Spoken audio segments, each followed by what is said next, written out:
pilihan partai di Jawa Tengah ini mirip dengan pemilu lalu. Kalau pilkada diadakan, pilkada. Kalau pileg diadakan lagi di Jawa Tengah pada saat ini, maka PDIP unggul di angka 28,7. PDIP kan di pemilu 2024 memperoleh 27% seingat saya. Lalu Gerindra itu seingat saya di kisaran 16%-an kemarin, sekarang masih di angka 18,7.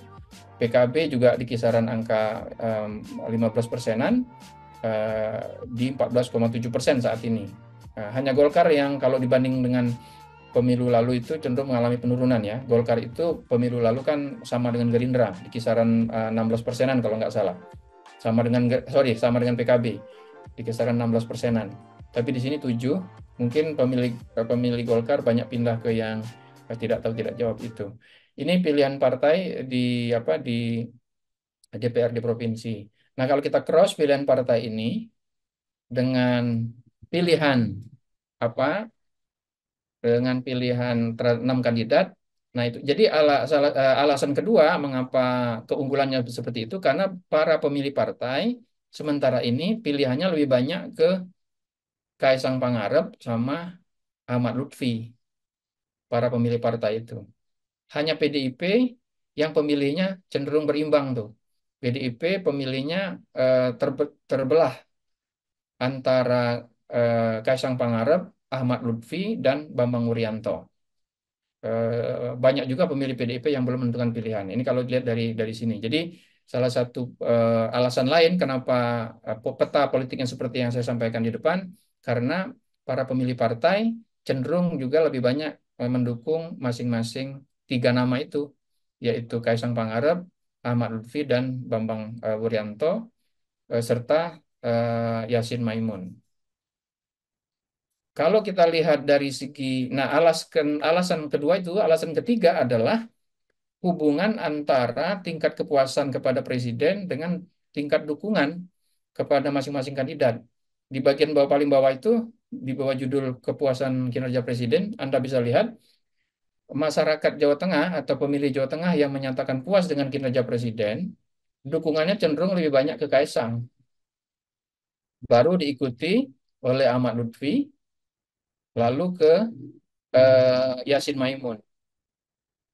Jadi alasan mengapa misalnya mengapa Kaisang cenderung lebih unggul dari yang lain, antara lain karena para pemilih Jawa Tengah yang puas dengan kinerja Jokowi itu lebih mendukung Kaisang dibanding yang lain. Itu kalau 6 nama ya. Kalau bagaimana kalau 3 nama? Nah, ini saya tampilkan eh, tiga tabel. Tabel yang pertama menunjukkan tingkat dukungan berdasarkan kepuasan kepada presiden terhadap 3 nama, Ahmad Lutfi, Bambang Wuryanto, dan Kaisang Pangarep.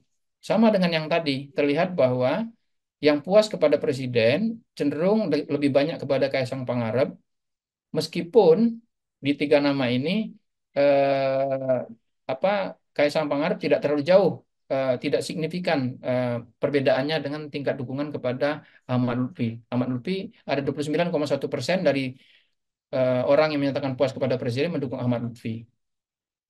Tapi lagi-lagi ini menunjukkan bahwa mengapa kalau orang menanyakan mengapa Kaisang Pangarep unggul saat ini, selain popularitasnya paling tinggi, juga karena ada pengaruh Jokowi di situ.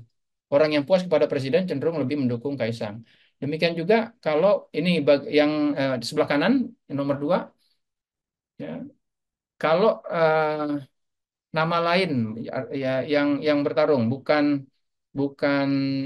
Bambang Wuryanto yang ikut di eh, pertarungan 3 nama, misalnya nama Sudaryono, sama hasilnya. Pemilih yang cenderung puas kepada presiden itu cenderung memilih Kaisang lalu Lutfi. Bagaimana kalau Kaisang tidak ikut bertarung? Nah, menariknya kalau Kaisang tidak ikut bertarung, para pemilih yang menyatakan puas dengan kinerja presiden itu cenderung lebih mendukung Ahmad Lutfi. Jadi kalau Kaisang Pangarep tidak ada, kalau dari sini pengaruh Jokowi lebih ke Ahmad Lutfi. Tapi kalau ada Ahmad Lutfi, ada Kaisang juga, untuk sementara kita bisa mengatakan Ahmad Lutfi dan Kaisang Pangarep berebut pengaruh Jokowi di sini. Tentu kita tidak tahu kalau misalnya nanti presidennya secara terbuka menyatakan dia lebih mendukung siapa gitu ya, atau siapa sebetulnya yang akan maju nanti, apakah betul Ahmad Lutfi dan Kaisang akan maju atau tidak, dan seterusnya. Itu alasan apa namanya. Jadi kita bisa menyimpulkan alasan lainnya mengapa kondisi politiknya, peta politiknya seperti tadi adalah karena ada pengaruh atau karena ada afiliasi atau hubungan antara tingkat dukungan kepada gubernur atau calon gubernur di Jawa Tengah dengan tingkat kepuasan kepada presiden. Demikian, Mbak. Jadi kalau saya sudah menyampaikan kesimpulannya, kalau saya mau ulangi, pertama, di Jawa Tengah karena tidak ada incumbent, peta politiknya masih cair. Tetapi walaupun masih cair, ada 3 atau 4 nama yang cenderung bersaing cukup ketat, yaitu Kaisang Pangarep, Ahmad Lutfi, kemudian Taj Yassin Maimun, dan Bambang Wuryanto. Ketiga, kesimpulannya adalah di antara nama-nama yang sekarang cenderung lebih unggul itu, belum ada satupun yang bisa disebut sebagai memiliki keunggulan yang cukup dominan. Sehingga dengan demikian pilkada di Jawa Tengah masih sangat terbuka, petanya masih sangat cair. Terakhir, sejumlah alasan mengapa sejumlah alasan yang bisa mempengaruhi tingkat dukungan adalah, kalau dari data ini, tingkat popularitas, kemudian dukungan partai-partai di tingkat akar rumput, dan tingkat kepuasan kepada presiden. Itu juga berpengaruh. Itu tiga hal yang bisa mempengaruhi peta pertarungan. Dengan demikian kita akan melihat ke depan pertarungan Jawa Tengah tampaknya mungkin akan makin menarik dan makin dinamis. Terima kasih. Assalamualaikum warahmatullahi wabarakatuh.